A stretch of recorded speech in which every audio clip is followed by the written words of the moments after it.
It's about halfway through our lecture series on this year's this semester's work of literary merit, Ursula K. Le Guin's The Left Hand of Darkness. And this series, of course, the Work of Literary Merit series, is supported by funds from the Robert C. Kelly Works of Literary Merit Endowment.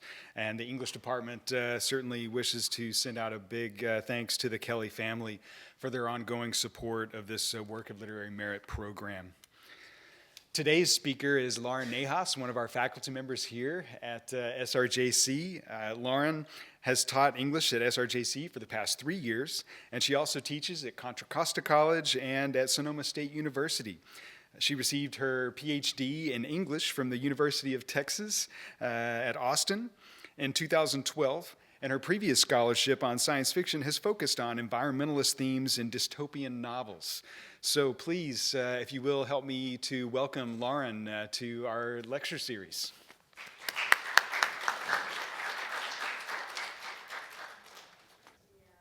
My voice is loud enough for you to hear me without this thing, though. I also want to say before I begin, I teach only online this semester at Santa Rosa, and so if any of my online students are here, if you have a minute, come say hello before you leave, because I never get to see you in the flesh.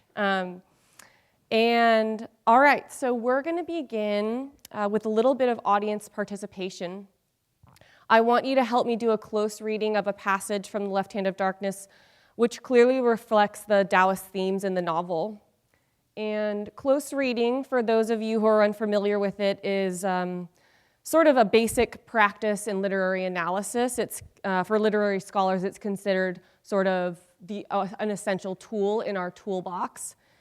And when you do a close reading, you select a passage from a text that you find interesting, and you read and annotate it carefully, looking for patterns, for interesting words or phrases, ideas that puzzle or confuse you. You annotate the passage, you read it closely, and you annotate it. And then the results of that close reading sort of help inform a larger analysis of the text. Okay, so we're going to look at this passage, and this is actually a quotation from, I believe it's called Tormer's Lay, which is explained in the novel that it is a text that's important to the Karhitish culture, and I think it's a text from the Handara religion. Okay, so will you guys take a minute and read that and tell me what you see? So patterns, what you notice about the wording, anything that puzzles you. And there's really no right answers here. Close reading is a pretty personal process. So will anybody help me out? Do you see anything there that you would like to comment on? Any patterns? Pairs of opposites. So does anybody see a pair of opposites up there? Okay, thank you. Any other ones? Left and right. Yeah. Life and death, end and way. Okay, so my next question is, those are all opposites, right? But are they in conflict here? What is their relationship? What kind of relationship do they have? You're holding your hands together. Yeah. Hands joined together, opposites together. Yeah, so we have a complementary relationship between these opposite images, okay? And then the last thing that I think is interesting about this passage is the end and the way. That's set up as an opposite, just like life and death, light and dark, left and right, but the end and the way I don't think are typically understood by us as opposites. I guess I can see it, the way you're moving, the end you're stopping. But that part puzzles me a little bit. So we have a couple results from our close reading. So first we have those complementary relationships between opposites. And then we have the end and the way. So what's going on there? And first, when you consider that passage in terms of Taoist thought, a few things become clear. So first, that concept of a complementary relationship between opposites. Here is a clear reference to the yin and the yang, which I'm sure you have heard of. This is the yin-yang symbol. It's pretty pervasive in Western culture. It's on t-shirts, it's on surfboards, it's all over the place. And although based on my research, the yin-yang is an important symbol for Taoists, it cannot be attributed to Taoism alone. As far as I understand, it is a concept that is essential to traditional Chinese culture in general and cannot be attributed to a particular religion. So I'll say more about the yin-yang in a moment, but the other thing that we took from our close reading is that this idea of the way seems important. And that is a reference to the core of Taoism. Tao actually means way, and the Tao is the sacred focus of Taoists. And at this point, as we leave the close reading exercise and we move into some basic information about Taoism, I want to clarify that we are moving away from my area of expertise, okay? So my PhD is in English, and I'm very comfortable analyzing texts, but I have zero expertise in religious studies, okay? So all the information I'm about to present comes from very basic introductory texts about Taoism, and I relied heavily on resources created by a professor of Chinese religions and comparative religious studies at UC San Diego. His name is Louis Kamjathy, so I hope I do his work justice here. And in addition, I just want to say that Taoism is a complex religion with over 2,000 years of history. So I'm really only focusing on a few essential concepts that are relevant to analysis of the left hand of darkness. So here we go, okay? So Taoism is sometimes spelled with a T. You'll see that pretty frequently. It's an indigenous Chinese religion that has been dated back to the 4th century BCE. Unlike most formal religions, however, Taoism has no list of commandments. There are no basic tenets. There are no guidelines identifying correct and incorrect behavior for a Taoist. So there's no, thou shalt not covet thy neighbor's wife, okay? There's nothing like that. There's nothing that specific.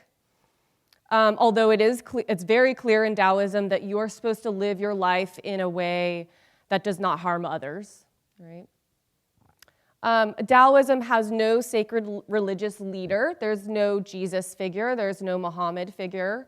It has no single sacred text like the Bible or the Quran, but it does have several texts that are important to it, but the Tao Te Ching is probably the one most recognized by a Western audience, and the other important text for Taoism is the Chuangzi.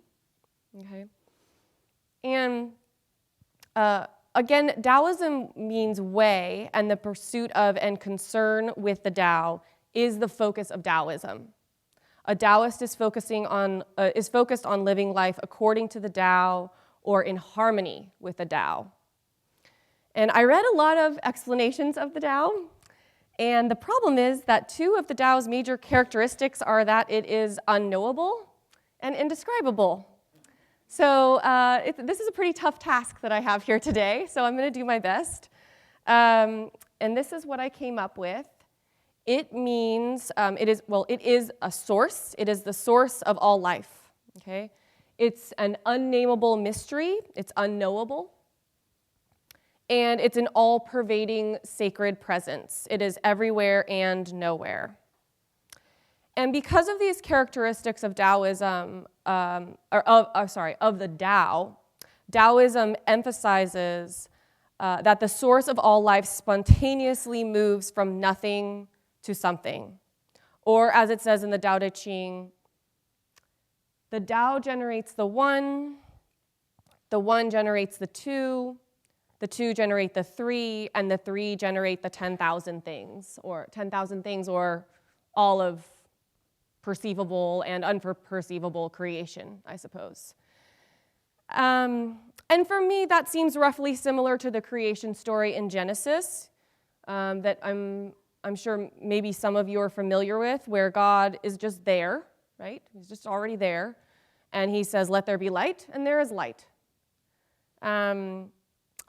However, I need to be really careful with that kind of comparison.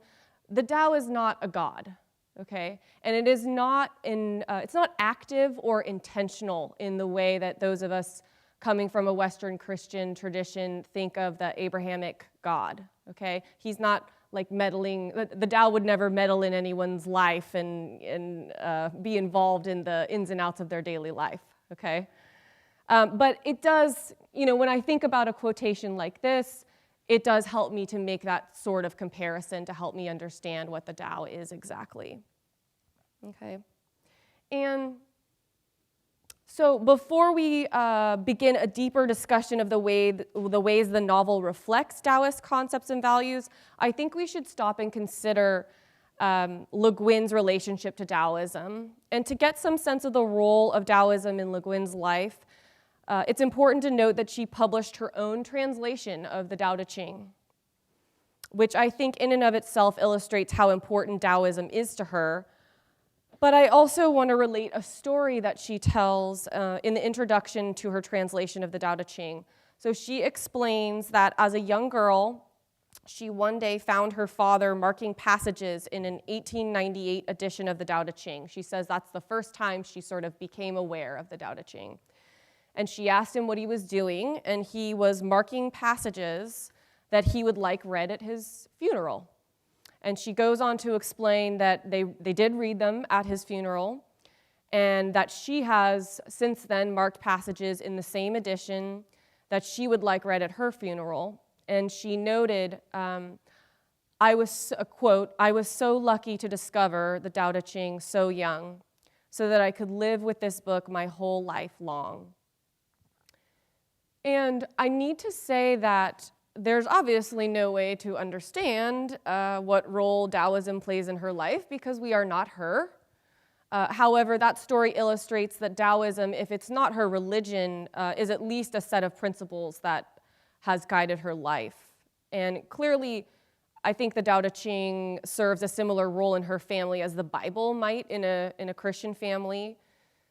And she ends the introduction of her translation to the Tao Te Ching with these words: "Of all the deep springs, this is the purest water. To me, it is also the deepest spring." In addition, I think it's worth noting, especially considering the feminist themes and the concern over gender in the novel, that Le Guin is also clear that one of her purposes in doing her own translation of the Tao Te Ching is that she wanted to emphasize the feminine in the Tao Te Ching. She explains that previous translations emphasize the uniqueness of the Taoist sage, his masculinity, his authority, and in contrast to those translations, she wanted a book of the way accessible to a present-day, unwise, unpowerful, and perhaps unmale reader, not seeking esoteric secrets, but listening for a voice that speaks to the soul. So she had sort of this purpose of bringing out the feminine in the book by doing her own translation of it, which I found interesting. Okay, so shifting back over to analysis of the novel, I want to start with some of the ways that elements of Taoism that I've covered so far are reflected in the novel. And first, the Handara has been identified by many critics as a representation of Taoism. As Fax the Weaver explains to Generally, the Handara has no dogma and no theory. Okay, so that's a very similar idea to Taoism. There's no sort of central set of rules. The Handarata are, as this quote says, occupied with the likenesses, the links, the whole of which living things are a part. And to me, that the whole of which living things are a part is a reference to the Tao, basically. Okay? In addition, let's look at Genli's description of his time staying in the Handara village. He says, it was an introverted life. It was an introverted life, self-sufficient, stagnant, steeped in that singular ignorance prized by the Handharata and obedient to their rule of inactivity or non-interference. That rule, expressed in the word nunsuth, which I have to translate as no matter, is the heart of the cult.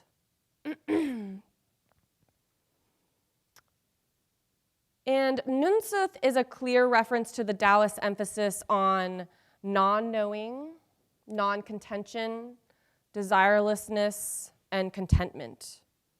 The value that the Handara place on non-knowing appears as kind of a funny scene where Genli explains that the first person he meets in the Handara village, he explains, oh, I'm here to learn about the Handara. I know so little about it. I know nothing about it. And he realizes that he's just given himself an enormous compliment from the Handara's perspective, because they spend their entire lives cultivating unknowing and a lack of knowledge, basically, okay? And the novel also explains that Estraven is very skilled in the ways of the Handara, and I interpret him as representing the Taoist ideal. In particular, he illustrates the Taoist practice of Wu Wei.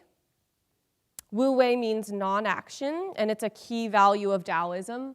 My understanding of Wu Wei is that it seems to be the method by which you live your life. It enables you to live life in accordance with the Tao.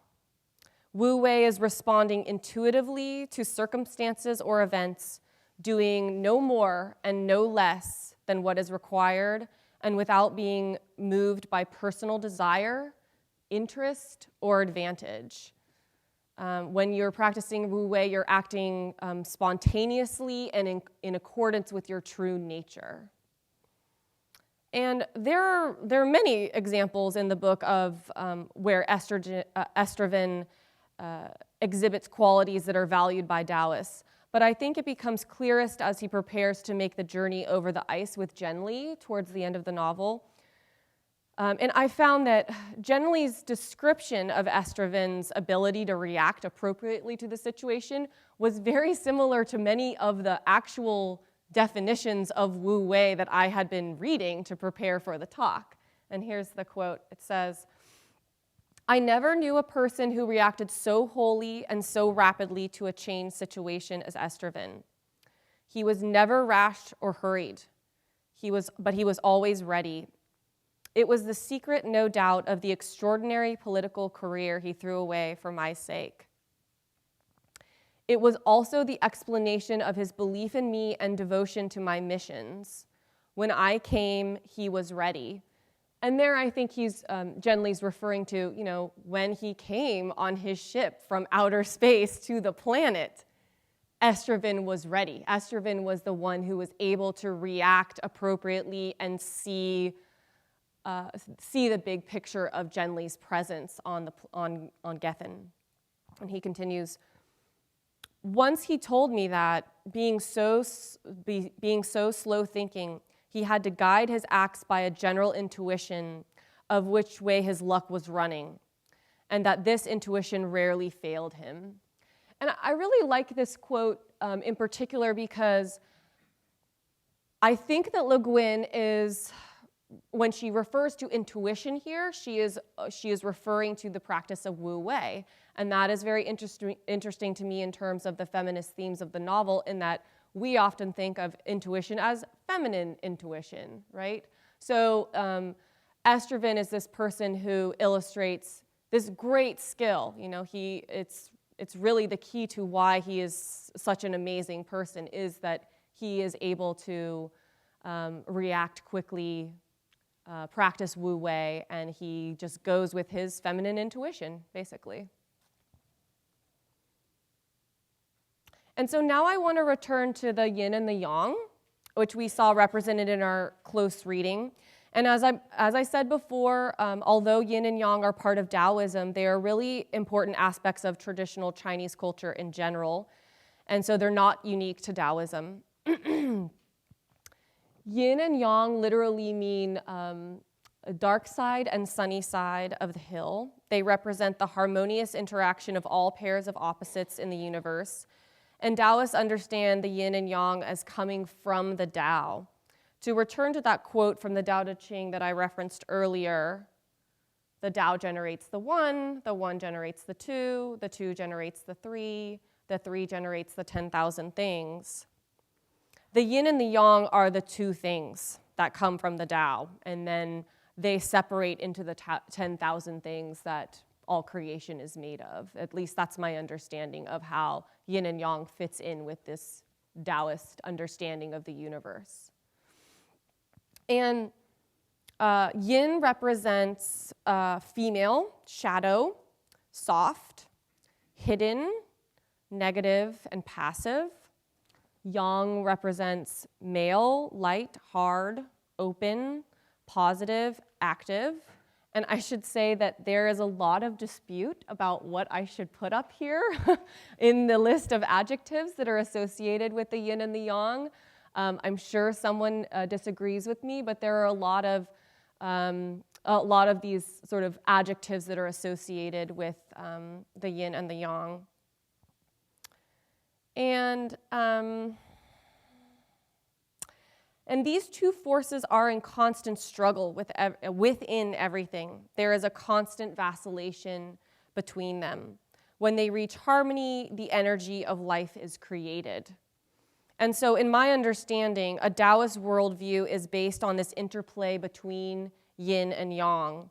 And a Taoist would also understand it as a problem if a situation shifts too far in the direction of yin or too far in the direction of yang. So a Taoist, as far as I understand, would maybe look at a situation that's not going well and interpret it as, oh, well, this situation is too yin. That is what is causing the problem here, or possibly this situation is too yang. You know, there are forces here that are leaning things too much towards the yang. Okay? And I think that this idea of an ideal balance between yin and yang are a major part of the novel's purpose, the overall purpose of the novel. If you read the introduction to our version of The Left Hand of Darkness, Le Guin explains that the novel is a thought experiment. Her question is, what would the world be like if there were no gender?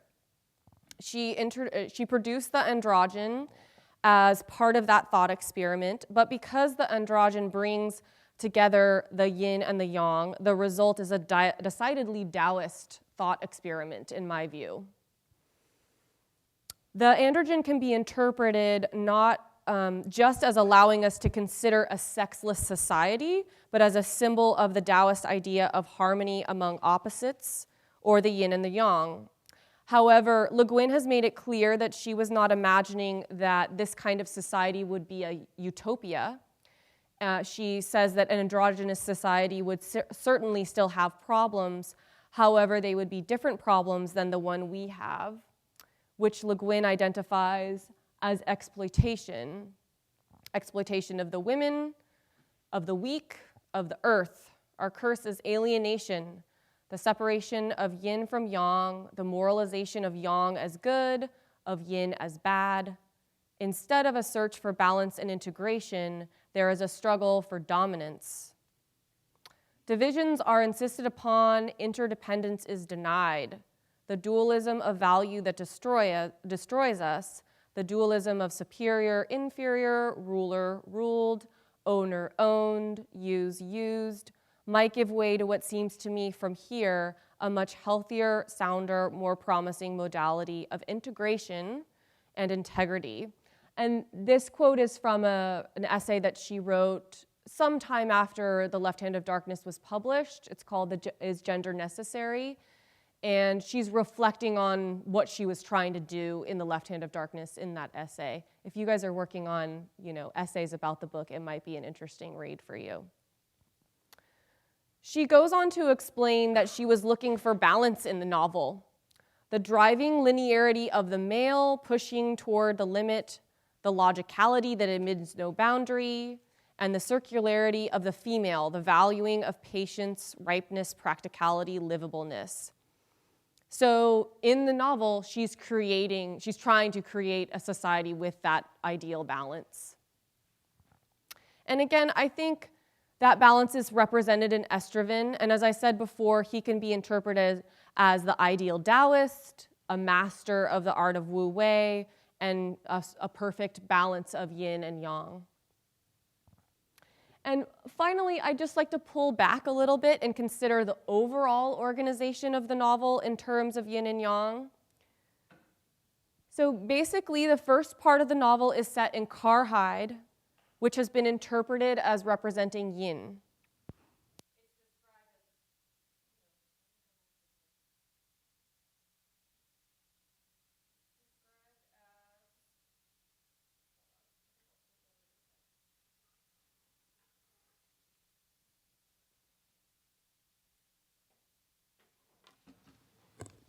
Thank you. Let's see. It's described as dark and chaotic. Generally describes, this is a quote where generally is describing Karhide. The houses and islands and hearths sit every which way, chaotic in a profuse, prodigious confusion that suddenly culminates, as anarchy will do in Karhide, in splendor. And one gets a clear sense that the country is only loosely held together by the king, and generally explains that underneath the politics of the king runs an old darkness, passive, anarchic, silent, the fecund darkness of the Handara, which is the true Karhide. So in that quote, again, we see some characteristics often associated with yin: dark, passive, silent, chaos. And Le Guin herself has said that Karhide is a bit too yin, it's too passive. I think we can see that in the sense that the hearths are kind of letting the king do what he wants. They're not taking active control over or actively participating in governing the country. It's too chaotic, it's too dark. So there's not a lot of balance there in Karhide. And in the second part of the book, it's set in Orgrian, which clearly represents the yang. Genli describes it upon his arrival. He says, Mishonry was cleaner, larger, lighter than Erhenrang, more open and imposing. There was no clutter and contortion, no sense of always being under the shadow of something high and gloomy as in Erhenrang. Everything was simple, grandly conceived, and orderly. And again, in that description, we see several basic characteristics of the yang: light, open, order. But quickly, it's clear that Orgrian is too yang. As Genli becomes suspicious and less confident of the people he interacts with, he begins to see that they lacked, I think I have a quote here. They lacked some quality, some dimension of being, and they failed to convince. They were not quite solid. It was, I thought, as if they did not cast shadows.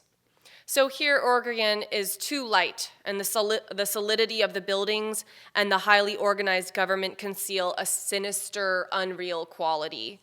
We learn, of course, that Orgrian is a police state where information is tightly controlled and where anyone who is deemed a dissident or unwanted is sent to a work camp and worked to death. So clearly things are out of balance and unharmonious, to say the least, in Orgrian. The last section of the novel can be interpreted as achieving a balance between yin and yang, and this occurs in two ways.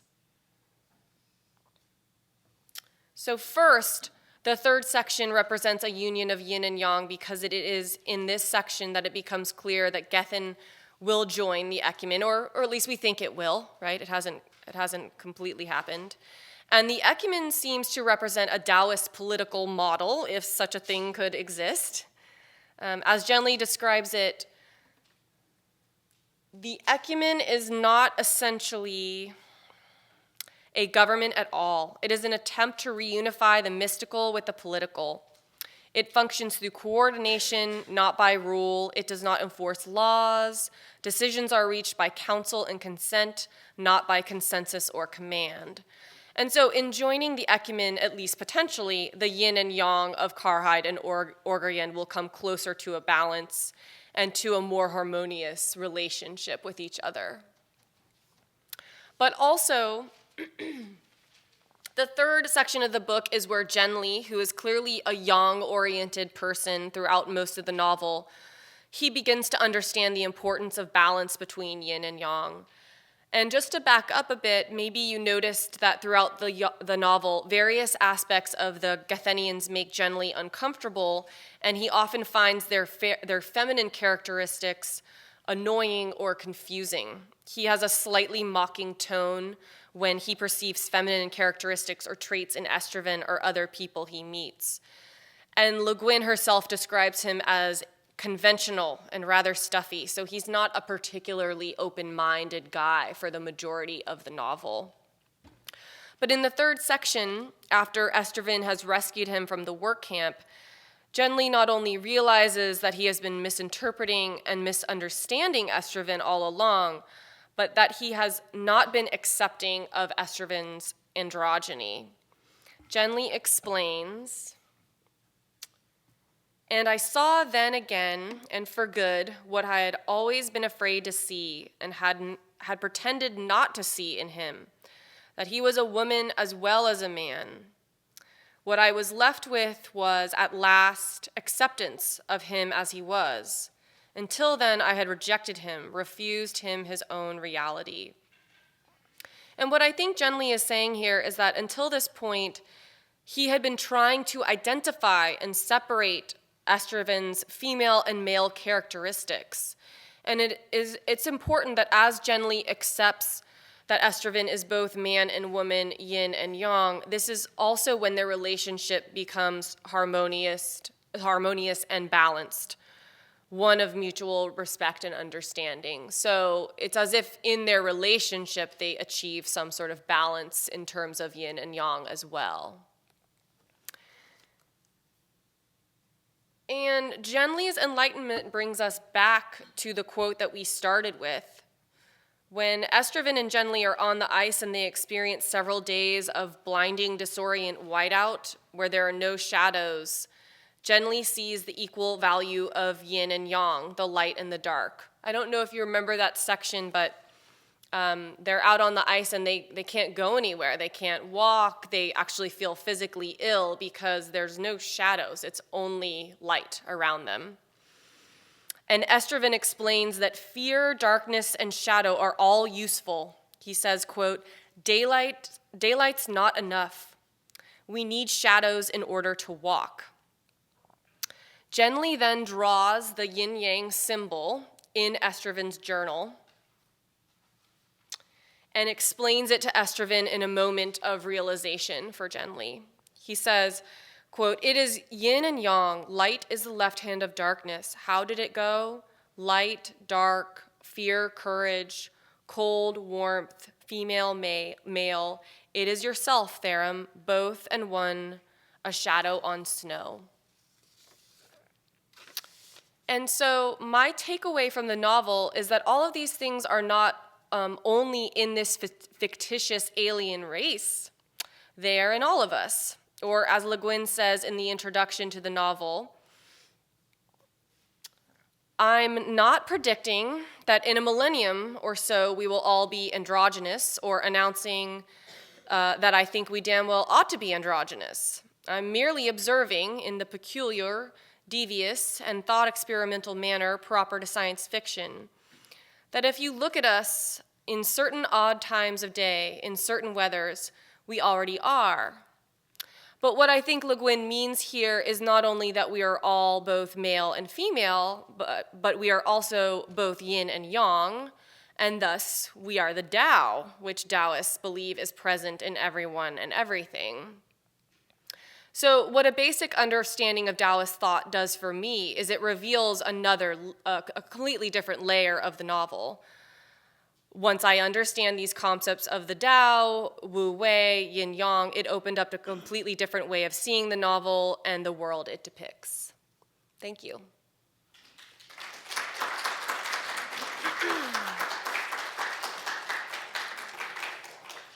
We have time now, plenty of time for questions from the audience. Does anyone have a question for the audience?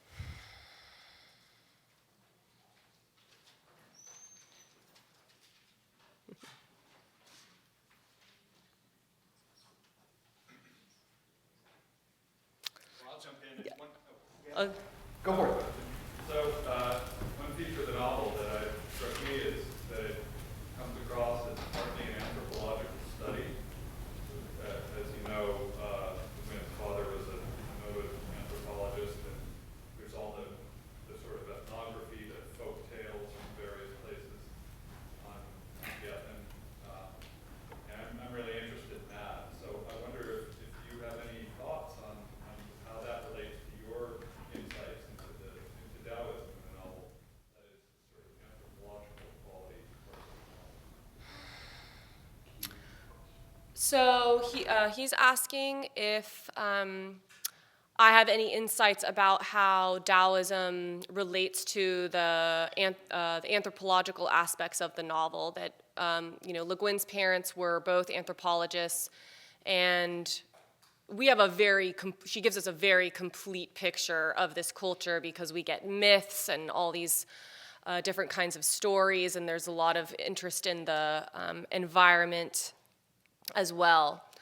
So I think that all of those myths just reflect these Taoist ideas just as the behavior of the individuals do. And so you can see that once you, as I said at the end, once you begin to understand just some of these basic Taoist concepts, again, you see them everywhere. You see them in like minor interactions between characters. You see them in those myths. You see them in the religions. You see the yin and the yang represented in the governments. So I think one of the reasons that she's able to kind of illustrate to us this somewhat Taoist society is because she understands anthropology in a very complex way, and she's able to weave it into all these elements of the society. Did you have a question, Matt? Oh, or over here. What was your question? I was just a little confused about Taoism as far as the balance that it shows in the novel. Do you think, or is your stance that Taoism, the balance is that Le Guin is advocating that the balance is androgyny, or with the lack of androgyny, finding a balance between feminine and masculine aspects? Or is Taoism actually, is androgyny more? Is androgyny related, is androgyny a part of Taoism? Is that Yeah, kind of. Like, what's the connection between the two? No, androgyny, as far as I understand, is not. Sorry, he asked how androgyny is related to the Taoist ideas that are in the novel. Okay. No, as far as I understand, androgyny is not a major concept in Taoism. I view it as the androgen is just a symbol of the fusion of yin and yang, because we are all separated. The men here are yang, the women here are yin, theoretically, according to Taoism, and that causes, I think, in Le Guin's view, quite a few problems for us, especially since, in general, men and women are seen as very different creatures in our culture, and in some cultures more so than ours. And she thinks that, I think she's kind of trying to say, maybe we should realize that we have all of these things, and that would help us have a more balanced society. I feel a bit uncomfortable saying what her exact message is, but that's my interpretation, and that's how it seems to relate to the androgen. Yes? As the English major, do you have any insights into the names she selected for the characters? I almost said estrogen, or no, I almost said estrogen when I said estrogen. So there's that. She said, I read in an interview that she didn't realize that when she made that name. But one thing that really helped me with the names is I read that in an interview with her, she explained that she read a book. I think it was a book about spending winter in Finland. I'm not sure exactly which country it was, but I believe it was Finland.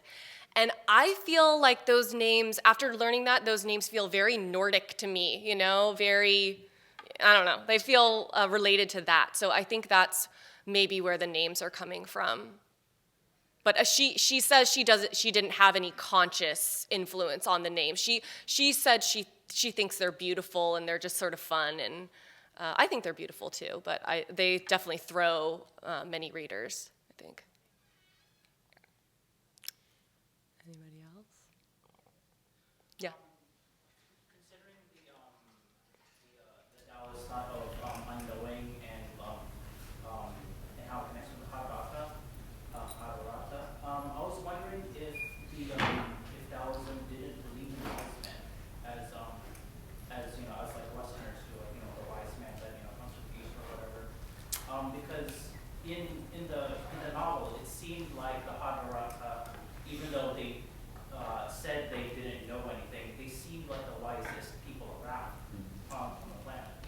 Yeah, I agree with you. There's a contradiction there. I mean, how does one become a Taoist sage or a Taoist expert? That's basically not what you're supposed to do. So I agree with you. The Fax the Weaver, for example, clearly seems like a Handrata master. He's clearly devoted his life to that. So I agree with you. Yeah, there's a contradiction there, and I just feel like I'm not sure I can understand that concept. Maybe because I come from Western culture and we think of people as becoming masters of something that they study for a long time. So it seems to me that, yeah, that's a contradiction in Taoism. I do know that there are Taoists that, I would consider them maybe lay Taoists, where they just live a normal life. They practice Taoism, but they are married and have wives and children. And then there are people that are Taoist priests, and they usually live together, and they usually use practices that we would associate with a sage or a religious person. They're vegetarian, they practice meditation, that sort of thing. But I can't really speak to that with any expertise because there's a huge variety of ways that Taoism is sort of working in China and in other countries as well. Yeah. Terry? The more that I have read the Tao Te Ching, I really urge anyone interested in that question to go read it, because it confronts that contradiction openly and repeatedly, centrally. It says, he who would become a master must flee mastery or shun mastery. He who would achieve great things must embrace non-doing. So, I mean, it's a paradox that's really central to that particular text. So, for the microphone's sake, Terry says, go read the Tao Te Ching. It'll help you with that contradiction. Yes? So in your knowledge, is the Tao Te Ching the best text to learn about Taoism? I honestly have no idea. So Nunsuth, right? I should say Nunsuth there. It is the one most read in Western culture, as far as I understand, and I like it. I liked reading it. Yes. Yeah, the Chuangzi, I'm not familiar. That's the other major one. I'm not familiar with that at all, but yeah. Yes? I just kind of wanted to clarify that they're pescatarian, not vegetarian. Oh, okay. As far as I understand, as far as I understand Taoism, there would not be a rule like you can eat fish but not other meats. And so my sense of things is that maybe that's true for some Taoists, but not true for others. Yeah. Yeah.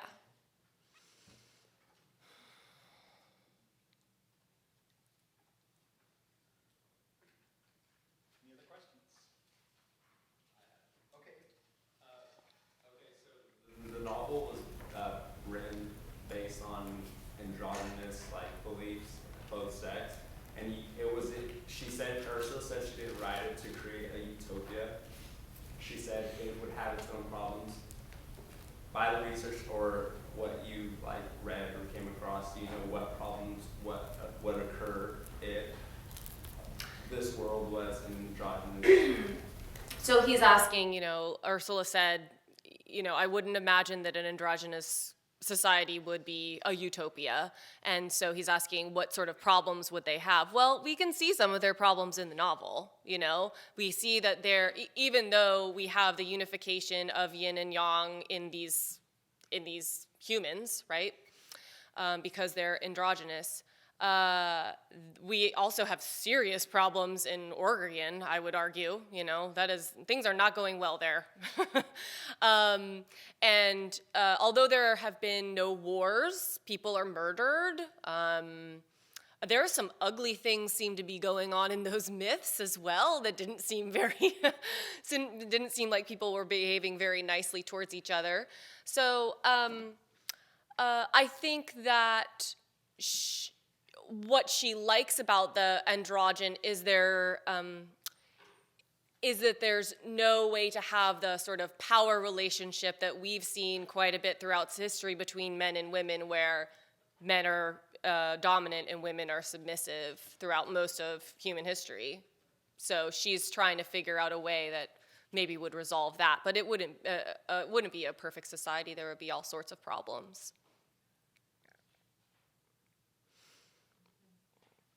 Yeah.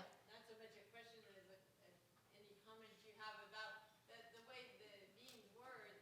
They were male and female, yin yang, until they basically went into heat, and then they were one or the other. So they had both experiences in their life. Yeah. And sometimes three experiences, both male, female.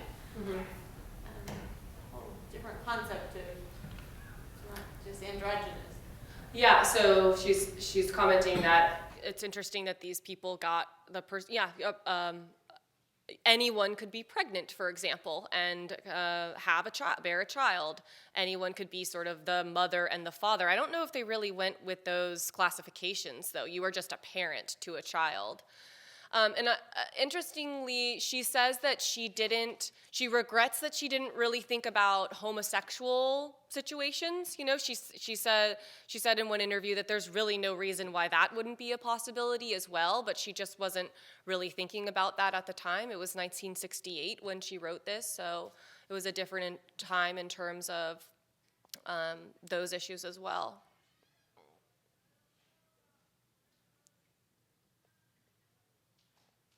Okay. All right, well, thank you so much for coming. Have a good day.